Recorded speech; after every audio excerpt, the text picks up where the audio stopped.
Who agrees this movie should have been called Lilo, Nani, and Stitch? Hey guys, this is Frozen Wish Stews here, and welcome back to another movie review.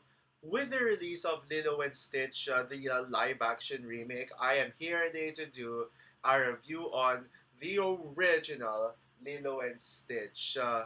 So, uh, so Lilo and Stitch came out in the year 2002 and is, I think, correct me if I'm wrong in this, but the fourth post Disney Renaissance era film, and it is directed by Chris Sanders and Dean DeBlois, who are now more well known as DreamWorks directors, as they both directed the first How to Train Dragon movie together, and then went on to make movies that are were apparently more acclaimed than this, and it stars Davia Chase, Chris Sanders, Tia Carrera. David Ogen Steers, Kevin McDonald, Ving Rhames, Zoe Caldwell, Jason Scott Lee, Kevin Michael Richardson, Susan Hegarty, Amy Hill, Emily Anderson, Jack Angel, Roger Bompas. Yes, Squidward is apparently in this movie, playing an additional voice, well, as credited. And the film tells the story of Stitch, who is a genetic experiment from a faraway planet in a galaxy. He is created by Jumba, who has gotten imprisoned for creating a dangerous experiment that went rogue. Stitch takes off from ga- the galactic spaceship and lands on Earth, in specifically in the Hawaiian Islands, where he disguises himself as a puppy and becomes and and then a little girl named Lilo has adopted Stitch. Lilo is a young girl who has lost her parents, and she has been traumatized her whole life. Her traumatized ever since her parents died. So she has her life has been shit. As seen in the beginning of the film, and the only person to take care of her is her older sister Nani, who is living in stressful times. As Lilo and Stitch, as Lilo takes Stitch as her pet, she must teach Stitch to pretty much get used to the island and become like a true friend to her. But yeah, but then aliens come in, like the same aliens from the galaxy has arrived on Earth to capture Stitch. So yeah, Lilo must protect Stitch from the aliens. So yeah, now yeah, like what I just said, the live action remake of Lilo and Stitch is coming, and yeah, I think you probably know that I am not looking forward to the remake. I think it looks like a shit. I will admit that maybe if only Lilo and Stitch was a Disney Plus movie, I wouldn't have boycotted it as much. Even though Lilo and Stitch does have some good things in it that I think could be redeeming qualities, like the CGI of Stitch, as well as Maya Kello has a performance as Lilo. Everything else, they do not excuse that remake from looking like another shitty remake, and also the fact that Gantu is not going to be in it, and also they changed some important plot. They removed some important plot points for development. Oh boy, I already know that the live action remake is going to suck. It yeah, but yeah, I am a fan of Lilo and Stitch. I think I started to watch this as I was like later like near, I think I was around 8 years old when I watched it for the first time, I think, or 7. But I actually started becoming believe it or not, guys, I actually started becoming a Stitch fan with Yuna and Stitch. That was my introduction to Stitch as a character. Yuna and Stitch, if you guys don't know, that is basically the anime version of Lilo and Stitch, where yeah, basically Stitch is an anime character in that show, and he's, I think he's like, he ended up in Japan instead of Hawaii, from what I remember. And yeah, so yeah, so of course I discovered this show. I also did watch Lilo Stitch, the series as a child, and then I eventually watched the movie. So I would consider this a childhood movie of mine, but not as much as another movie of 2002. Yeah, Spider Man. Yeah, 2002 had some nostalgic nostalgic movies, but I think I grew up with Spider Man, the first Spider Man from Sam Raimi, more than this. So yeah, now yeah, that was my history with it.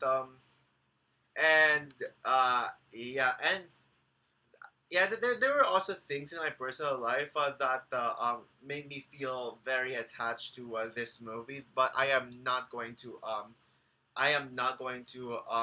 say what it is because it's very personal. But yeah, I do have a connection to this. So yeah, and I always tend to forget how much of a masterpiece it is. I always sure don't get me wrong. I've always I'm giving this a 5 star out of 5 rating, but sometimes I would put the Emperor's New Groove as the best post Renaissance era film. Yeah, because I would tend to forget how good this film is. But yeah, now after rewatching it for its fifth anniversary, 10th anniversary, I mean, in 2022.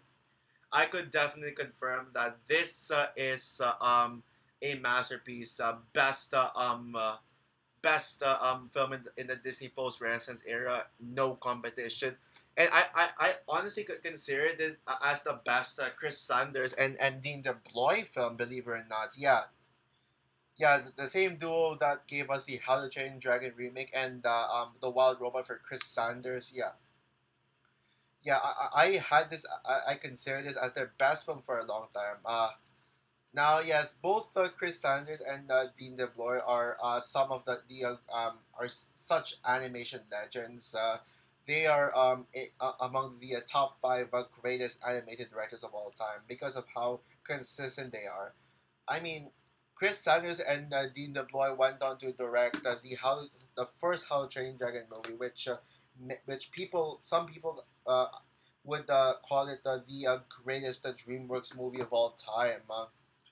And I and then Dean DeBloy would be alone to direct the 2 How to Train Dragon sequels, which are actually even better than the first film, which goes to show how Dean DeBloy can how good Dean DeBloy is, and that actually convinced people to think that Dean DeBloy was a superior director to Chris Sanders. Well, it's gonna change this year. Oh boy.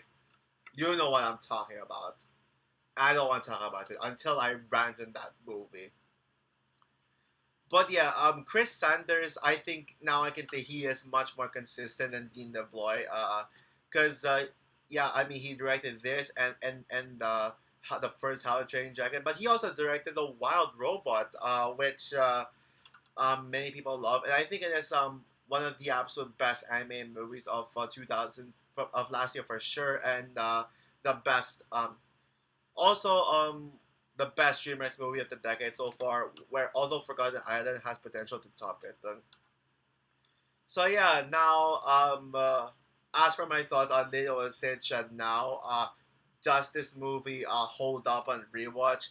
Absolutely. I am aware that this is actually a fan favorite Disney film. I know some people who consider this as their absolute favorite Disney animated film of all time, and honestly, I don't blame them. Like this movie definitely has screams of nostalgia, so I get why people would call this their favorite because of how nostalgic it is. And certainly for sure, I honestly would say this is a top 15 Disney animated movies. Is this a top 10? Is this in my top 10 favorite Disney animated movies of all time? Well, I don't know. I'm 50-50 on that, but um, I'll probably update my I'll update my Walt Disney Animation Studios movies ranked list on my Letterboxd. So if you follow me on Letterboxd, then you'll know if if I consider this a top 10 Disney movies of all time, this or not. So yeah, this is obviously the best poster film from the post Renaissance era. We all know that the post Renaissance era is one of the weakest eras in Disney. I don't think it's the worst era of Disney, like what everyone else says. That would go to the wartime era. Now, I get that the wartime era was where Disney almost went bankrupt up to the point where they had to make films like that to be able to keep their company afloat without getting bankrupt. But none of the wartime era films are remotely good. Are remotely good. I mean, I don't even remember any of them. I have no desire to rewatch them. Yeah, they're all just like basically a bunch of nothing. They all range from mediocre to pure shit. And yes, so the wartime era, at least it did not have a film like Chicken Little or Dinosaur. Ugh. Well, actually, the worst wartime era film is on par with Dinosaur. Um, but they don't have a single great film either. I mean, at least the post Renaissance era has some truly great films, like whether it's underrated gems like Atlantis: The Lost Empire, Treasure Planet, and also that um one of the fan favorites, Emperor's New Groove, which is the best anime movie of 2000. I'm sorry, Chicken Run, and of course Lilo and Stitch, the single greatest film from the post Renaissance era. But also I would say this is my favorite Chris Sanders film as well. Yes, even over How to Train Dragon 1 and The Wild Robot. Yeah, as much as I adore those two movies, I still think this is the unbeatable Chris Sanders movie right here. As for Dean DeBloy though, I would say that even though Chris Sanders is now more of a consistent director than Dean DeBloy, I think Dean DeBloy still has the his best film is better than the best Chris Sanders film that Chris Sanders worked on with him. How to Train Dragon 2, my favorite DreamWorks movie of all time. How to Train Dragon 2 is the best Dean DeBloy movie, but that would go to but Lilo Stitch would be the second best Dean DeBloy movie. This movie is just a pure childhood nostalgia on the surface, and I get that. But I'm not someone who's blinded by nostalgia, so judging this as a quality movie, it still freaking rules. We all know Stitch is adorable and will always be, although I don't think he is the cutest Disney characters ever. I can name cuter Disney characters than Stitch.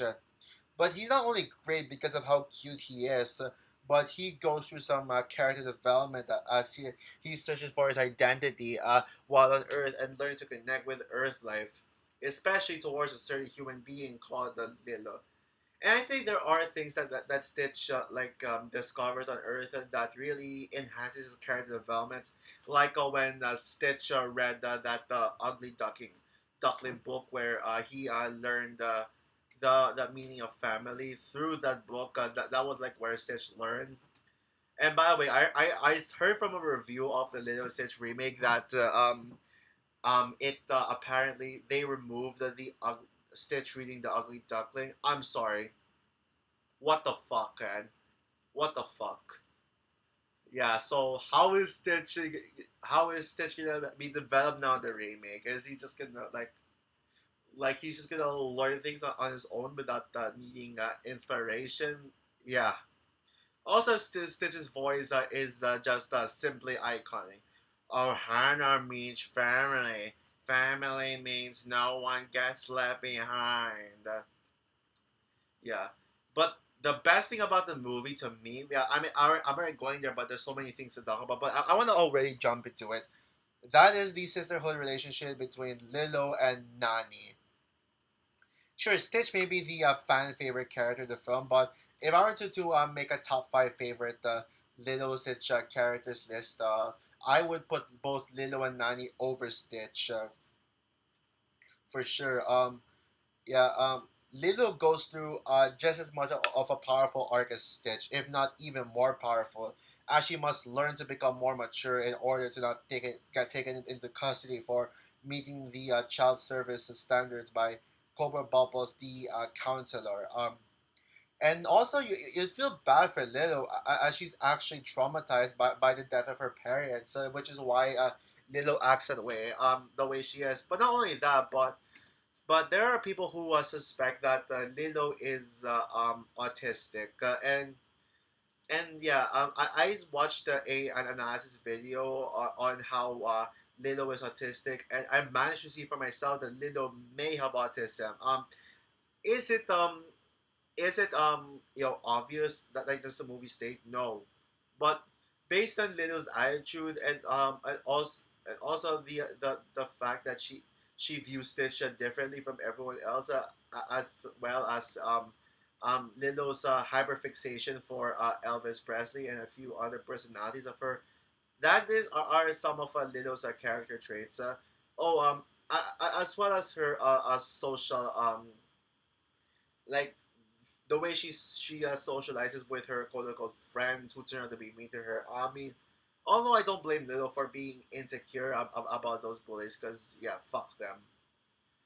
When it comes to autism representation in media, the best ones often tend to be the ones where the character's purpose is not to show autism, but the audiences would figure out for themselves that the character is autistic. This is one way of filmmakers showing respect to their audiences. Let them figure things out about the movie for themselves while watching it, and don't just spoon feed them.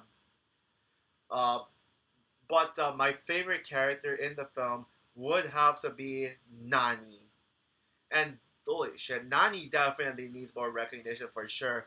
Just because she's not in the title doesn't mean she should be ignored. Yeah, this is why I think the movie should have been called Lilo, Nani, and Stitch, not Lilo and Stitch. Don't leave Nani out of it. She's certainly not a background character. Yeah, I mean, although this is not the number one reason as to why I love Nani and consider her the best Lilo Stitch character, I just want to say that Nani is honestly hot. Yeah, I would honestly put her in my top 10 Disney crushes list. She is honestly my 2D animation crush. She's my biggest crush out of any Disney 2D animated film. Oh, by the way, that doesn't mean this is the best hand-drawn animated movie. Yeah, that like there are better hand-drawn Disney movies, but Nani is just my hand-drawn animated crush, my 2D animated crush. But yeah, she is honestly just gorgeous as hell. Oh, and by the way, screw the remake for not doing Nani justice. Not because she's not hot, although she's not hot for sure, but I mean, I'll explain what's wrong with Nani when I'll explain what's wrong with live action Nani when I get to rant on the Lilo Stitch 2025 film. But I think that is just that is just on the surface that Nani is hot, but when it comes to this film, she is a very relatable character for older teens slash young adults, older siblings, and anyone who's lost their jobs because of family purposes. She's the most realistic character in the film based on character traits, and that's what makes her stand out from the rest. With her parents gone, Nani becomes the mother figure for Lilo, and you can really feel her stress between having to take care of Lilo and trying to seek a job, balancing both lives. Yeah. Okay. Yeah. I'll mention one of my problems with the live action Nani already based on the trailers. She clearly seems a lot more unrealistic than and cartoony than live action Nani. I mean, animated Nani. Animated this original animated Nani, the real Nani, the true Nani. She seems like a real human being. She feels like a real person here, but and she's like a lot more mature. In the remake, she looks so incredibly immature and just oh yeah. I'll talk more about that when I rant on the remake. Yeah. So yeah. What else? Oh yeah, and also Nani is technically the true hero of the film. If you think about it, because Nani because who convinced Jumba to redeem himself. It was Nani. I mean, Nani pressured Jumba to help for her to team up with her to save Lilo from Gantu. And who was the one who saved Lilo? It was Nani. So yeah, I think yeah, Nani is the perfect sister for Lilo, and I really felt I really felt their bonding. I'm a sucker for sisterhood bondings, things to Anna and Elsa. Are Lilo and Nani as good as Anna and Elsa? No, but they are. If I were to make a list of my top five favorite movie siblings, Lilo Nani would certainly be on the list for sure. So yeah. What else? Oh yeah, let's talk about the villains now. The film gets criticized for the villains feeling unnecessary, but I think that the villains were necessary.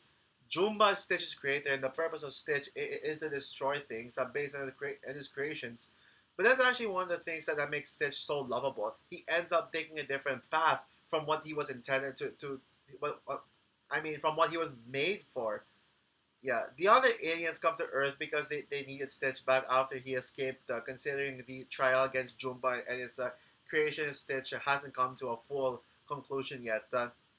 Captain Gantu may have been only a backup due to how Jumba failed his mission, but he was still an intimidating villain, and we love the Gantu for that. His intimidation, well, besides Nani, the Nani stuff I mentioned earlier, Ganto's intimidation was one of the a part of the reasons on why Jumba redeemed himself. By the way, this is the last time I will mention the live action remake, but I had to address this. Fuck the remake for removing Captain Gantu. Fuck the remake. That's like removing Scar from the Lion King remake and making Banzai the main villain instead. Okay, anyways, yeah, back to the original. The animation is absolutely breathtaking. Not only with the character designs, but the setting designs too. Yeah, the set designs of Hawaii, especially with not only the town but the water as well. It feels so lively, and it makes me want to go to Hawaii someday. It's just absolutely beautiful. Oh, and also I love the idea of making Elvis Presley the a major plot line in the film. And this movie has introduced a lot of kids to him, which goes to show how well handled Elvis Presley plot line is. Oh, and by the way, yeah, I this makes me want to rewatch Elvis soon. Yeah, I bet the 2022 Elvis movie with Austin Butler would be Lilo's favorite movie of all time. I think that would be the case. My favorite scene in the film would have to be the Hawaiian roller coaster ride sequences. One of the catchiest Disney songs ever. Seriously, every time I think about this movie, the Hawaiian roller coaster ride was the first thing that comes into mind. And Hawaiian roller coaster ride. Oh, and also David as well, the quote unquote love interest of the crush of Nani. Yeah, David is such a great character as well. I should mention that. Oh, and Grand Councilwoman as well, and also Cobra Bubbles as well. I mentioned Cobra Bubbles. He's an awesome character. Oh, and also I heard some people say um, you know, screw it. I'm not gonna mention the remake. Actually, I'll get into. I was gonna mention something about Cobra Ball was in the remake, but I'll talk about it in when I get to a rant on the Lilo and Stitch remake. So yeah. So overall, Lilo and Stitch is among the top 15, maybe even top 10 greatest Disney movies of all time. And it is hands down the best post Disney Renaissance film ever, without question, and the best Chris Sanders movie too. It is also among the top three best movies of 2002. Yeah, 2002 is one of the greatest years for animated films. Yeah, for sure. So much animated classics in this one. Now, if you ask me where I would put this in my best movies of 2002 list, Spirited Away will always be the best movie of 2002. No competition. But I would say this is my third favorite movie of 2002. My second favorite movie of 2002 would be Spider-Man, the Sam Raimi Spider-Man films. Mainly simply because I'm more of a Spider-Man fan than a Stitch fan. But maybe this could be my second at some point. But no other movie in 2002 will ever come close to Spirited Away. So yeah, so with that said, guys, I'm going to give Lilo and Stitch, the original, of course, 5 stars out of 5. A flawless movie. Oh, and do I have any nitpicks with the film, if you may ask? Well, I would say Jumba's voice is a little bit weird. I wish that they made Jumba's voice a little more deep, like this.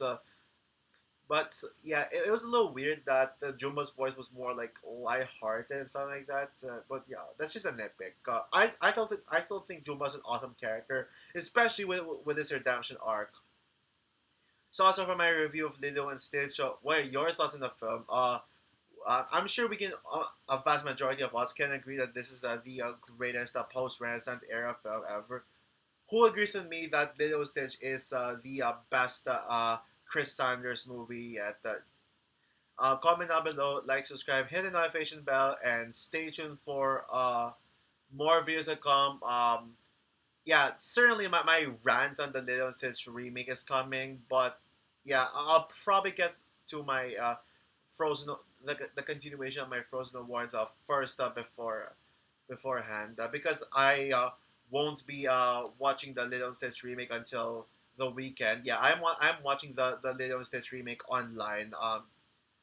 So yeah, I plan to watch it on Saturday. But either way, I will do my Lilo and Stitch remake rant on Monday. Yeah, this Monday. So yeah, bye guys.